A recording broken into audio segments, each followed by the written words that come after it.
दुनिया का सबसे बड़ा आभूषण अगर कुछ है तो व्यक्ति का सबसे अच्छा स्वभाव, व्यक्ति का सबसे सुंदर आभूषण है।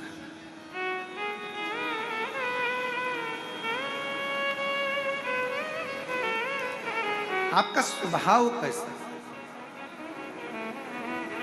ब्रह्मा जी का सिर कट गया, एक बार ब्रह्मा जी का सिर कटा, बट वृक्ष बन गए, कर्मनाशा नदी बन गई। ब्रह्मा जी चाहते तो अपने स्वभाव को बदल लेते, पर ब्रह्मा जी का स्वभाव नहीं बदला। मनुष्य शरीर का सबसे बड़ा आभूषण एक ही है, आपका अच्छा स्वभाव।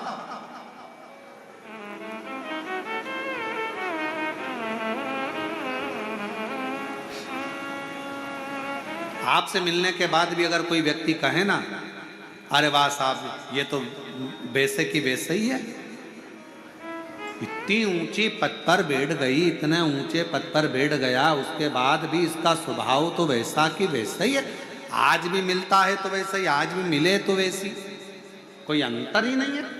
समझ लेना कि आपका स्वभाव नहीं बदला, आपका स्वभाव नहीं बदला, समझ।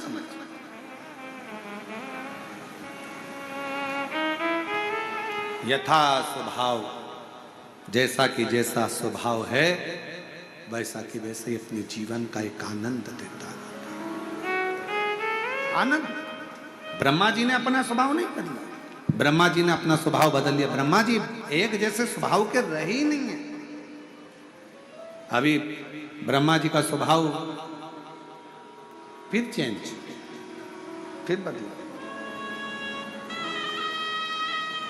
कर्मनाशा नदी बन गई थी, ब्रह्मा जी के मस्तक से बड़ का पेड़ बन गया था, वट वृक्ष बन गया था।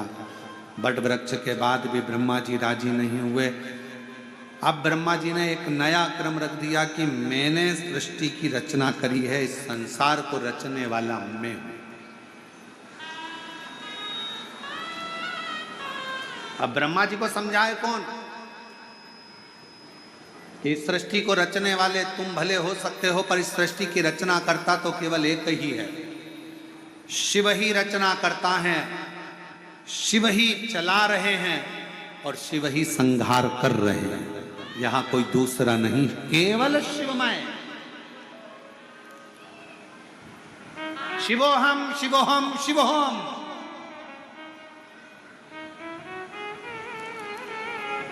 और रचा है सृष्टि को जिस प्रभु ने, वही सृष्टि चला रही है। जो पेड़ हमने लगाया पहले, जो पेड़ हमने लगाया पहले, उसी का फल हम अब पा रहे हैं। रचा है सृष्टि को जिस प्रभु ने, वही सृष्टि चला रही। जो रचने वाला, अब ब्रह्मा जी कह रहे हैं कि सृष्टि मैंने रची है। ब्रह्मा जी को कौन समझाए?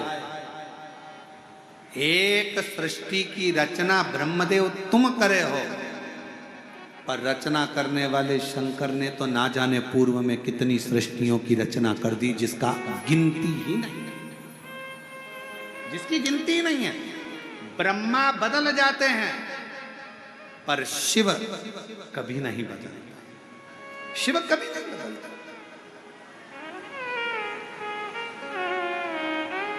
जिसके अंदर शिव भक्ति होती है ना, उसका एक आनंद ही दूसरा रहता है। रायपुर के पास में कथा करवाई, खंडेलवाल परिवार आज यहाँ आया हुआ है, हम उनको भी साधुवाद देते हैं कि जब से आपने शिव पुराण की कथा कराई तब से एक भक्ति आपके भीतर भी और पूरे उस क्षेत्रवासियों के भीतर है, जिसके माध्यम से शिव की आराधना, शिव की उपासना और शंकर की अविरल भक्ति सबको प्राप्त। और आपने अपने क्षेत्रवासियों को भी शिवमय कर दिया। ये भक्ति है, ये उपासना, यही आराधना, साधुता है आपको इस चीज की। बहुत बहुत साधुता। ब्रह्मा जी को लगा कि मैंने रचा है। शिव जी ने अपने अर्धनारीश्वर रूप का दर्शन दिया। फिर सृष्टि का निराकरण हुआ। सृष्टि आगे बढ़ते बढ़ते फिर दक्ष प्रजापति की उत्पत्ति और फिर प्रसूति माता के साथ में विवाह, फिर सती माँ का जन्म और सती माता का अग्नि में प्रवेश। वही सती माता हिमालय राज के यहाँ माँ पार्वती के नाम से विख्यात होना और माँ पार्वती के नाम से विख्यात होकर शिव जी के साथ उनका मंगल विवाह होना, शिव पार्वती का मंगल विवाह। यही सृष्टि। फिर निवेदन इस व्यासपीठ से, आप ये छोड़ दो कि मैंने कुछ करा है, करता तो केवल शिव है, कोई दूसरा। आप लोग आकर देखिएगा कभी कुबेरेश्वर धाम पर, कुबेरेश्वर बाबा की पवित्र भूमि पर जब आप आएंगे और दर्शन करेंगे, आप आना गुरु पूर्णिमा के समय पर। गुरु पूर्णिमा महोत्सव मनाया जाएगा, 5 दिन कथा चलेगी, छठे दिन शिव दीक्षा गुरु दीक्षा का स्मरण रहेगा। 5 जुलाई से 10 जुलाई तक गुरु पूर्णिमा महोत्सव सीहोर कुबेरेश्वर धाम पर मनाया जाएगा। 5 जुलाई से 9 जुलाई तक 5 दिवसीय शिव पुराण की कथा रहेगी दोपहर के समय पर, और 10 जुलाई को गुरु दीक्षा महोत्सव, गुरुपाद पूजन आदि कार्यक्रम रहेगा। जो शिव भक्त वहाँ कथा श्रवण करना चाहते हैं वो आकर कथा का लाभ ले सकते हैं और अपने जीवन को धन्य बना। आके देखिए, शिव कर रहा है, शिव करा